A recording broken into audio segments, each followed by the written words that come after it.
জনরব media, জনতার কথা বলে। নমস্কার, জনরব মিডিয়া থেকে শুক্লা গাঙ্গুলি। আজ 25শে আগস্ট 2025। ফেসবুকে একটা পোস্ট দেখে অবাক হয়ে গেলাম।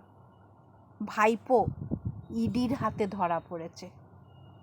আরে এই ভাইপো জীবন কৃষ্ণ সাহা। কি অবস্থা বলুন তো?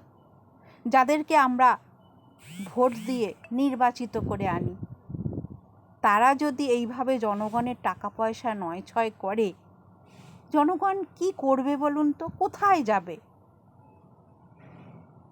ইডি সিডি বিডি করে তো জনগণের কোনো সুরাহা হচ্ছে না। এরা দৌড়চ্ছে, আদালতে যাচ্ছে, কেউ মোটা থেকে রোগা হয়ে যাচ্ছে, অনেকে আবার সুগার ফ্রিও হয়ে যাচ্ছে। জনগণের কি লাভ হচ্ছে? এইটা বোধহয় ভাববার সময় হয়েছে। মোবাইলটাও ফেলে দিলেন জীবন কৃষ্ণ সাহা। একটা মোবাইলের জন্য কত মানুষ মাথা কুটছে।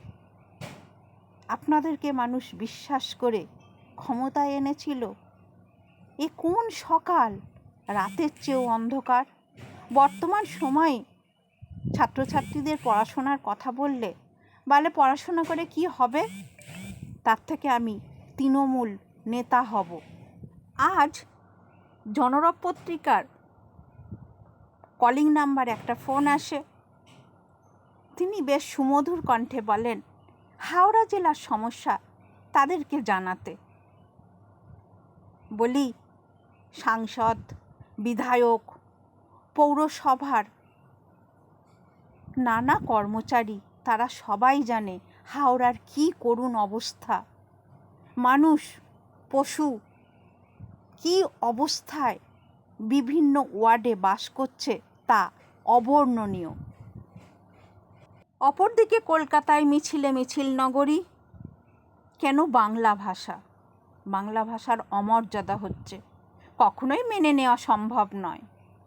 কিন্তু তা বলে একজন তৃণমূল নেতা এইভাবে ইডির হাতে হেনস্থা হচ্ছে।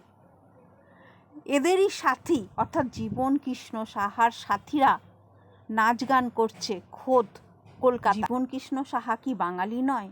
কেন ইডির হাতে লাঞ্ছিত বঞ্চিত হবে? আপনারা দেখছেন জনরব মিডিয়া। আবার আসছি।